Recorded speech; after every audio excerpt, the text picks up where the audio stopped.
میرے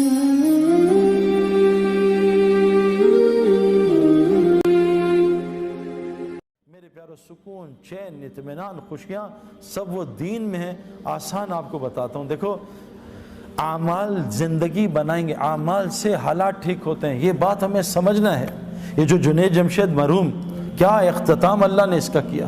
یہ جنید جمشید کوئی تبلیغی بزرگ تھا کوئی بہت بڑا، یا کوئی بہت بڑا، یعنی میں آپ کو کیا بتاؤں میرے پیارو، لوگ مجھ سے آ کے کتنی شکایت کرتے ہیں جنید کی، لیکن جو جنید کی ٹی وی میں حرکتیں آتی تھیں وہ بہت چھوٹے گناہ ہیں، بہت چھوٹے، لیکن جنید گناہ کبیرہ سے، جنید کے منہ سے میں نے کبھی غیبت ہی نہیں سنی میرے پیارو۔ اور غیبت کرنا زنا سے بڑا گناہ ہے۔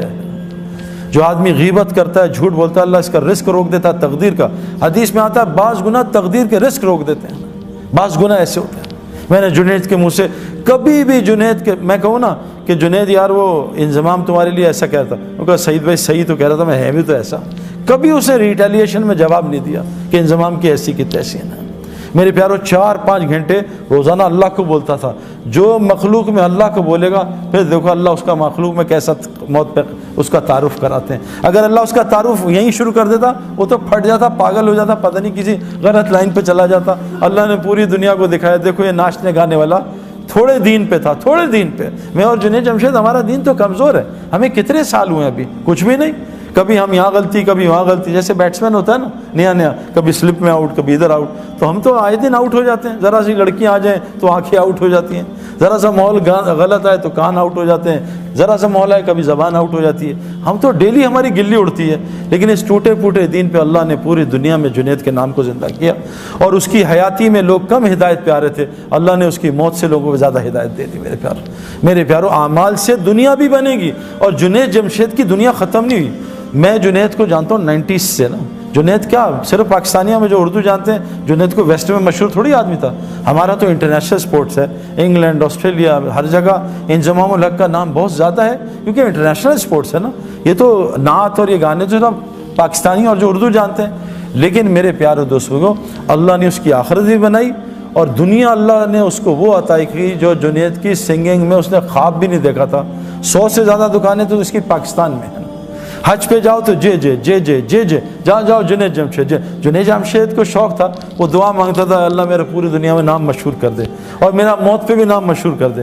دیکھو جب انسان اللہ کا کام کرتا ہے نا، پھر اللہ اس کا کام کرتے ہیں۔ جنید جمشید ایسے بیٹھا شب جمعہ میں چترال میں بیان کر رہا تھا، بیان کر کے ایک دم رک گیا، پتہ نہیں کیوں رکا، کہتا بھائی میں دعائیں کراؤں گا اپنے لیے، یہ سارا مجمع میری دعا کرے۔ تو جنید جمشید نے ایک دعا کی کہ اے دعا کرو، اے اللہ مجھے اپنے رستے کے شہادت کی موت دے۔ پورے مجمع نے زور سے کہا آمین۔ دیکھو اللہ تعالیٰ نے اس کو شہادت کی موت بھی دے دی۔ میرے پیارو اللہ ہمارے کام کرے گا اگر ہم، دیکھو کیا کہا، عجیب بات ہے کہ اے ابن عباس تو اللہ کے دین کی حفاظت کر، جب 24 گھنٹے اللہ کو اپنے ساتھ پائے گا۔ اے ابن عباس تو اللہ کے دین کی حفاظت کر، اللہ تیری حفاظت کرے گا۔ میرے پیارو ہمارے اعمال ہمارے حالات ٹھیک کریں گے۔ اللہ کی قسم پوری دنیا میں حالات خراب ہیں، پوری دنیا میں حالات اور دن بدن خراب ہو رہے ہیں اگر ہم اعمال پہ نہ آئے۔ اب تو اللہ نے یہ میڈیا پہ اتنے لوگ آ گئے ہیں، یہ مشتاق احمد، یہ انضمام، یہ ہاشم معاملہ، ہاشم معاملہ اپنے ملک کا سب سے عزت والا سٹیزن ہے، مجھ سے لمبی داڑھی ہے اس کی میرے پیارو۔ اور میں جب ساؤتھ افریقہ گیا ڈربن میں، تو میں نے ہاشم کے، جب میں وہاں ادھر میری بات تھی، اس میں 90% نان مسلم تھے، تو ہاشم ابھی بھی جہاز سے اترا تھا انڈیا کا ٹور کر کے، 1.5 مہینے کا سفر کر کے، تو موبائل آن ہوا تو اس کے دوست نے کہا کہ تمہیں گھر چھوڑوں، تمہارے بیوی بچے آئے ہوئے، کہتے ہیں اور یا سعید انور کا وہاں بیان ہے اسٹیڈیم میں، وہاں جاؤ گے؟ کہا میں آ رہا ہوں، بیوی بچوں سے مل کے بیان سن کے پھر گھر جاؤں گا۔ وہاں آیا، بھائی جنید بھی ملے، اس نے بات سنی، تو میں نے اس کے جو کرکٹرز تھے نا اس سے پوچھا کہ ہاشم، تم سارے نان مسلم، ہاشم کا کیا ایفیکٹ ہے تم پہ؟ کہتے ہیں یار جب بھی ہم میچ ہارتے ہیں یا ہمیں پریشانی، آؤٹ ہوتے ہیں یا گندا کھیلتے ہیں، ہم ہاشم نا یہ نماز پڑھتا ہے، قرآن پڑھتا ہے، ہم اس کے چہرے کو دیکھتے ہیں، اس کے چہرے کو دیکھ کے ہمیں اتنا سکون ملتا ہے، ہم سوچتے ہیں اس کے اندر اتنا کتنا سکون ہوا ہے۔ ہم سکون کے لیے تو سب کچھ کر رہے ہیں۔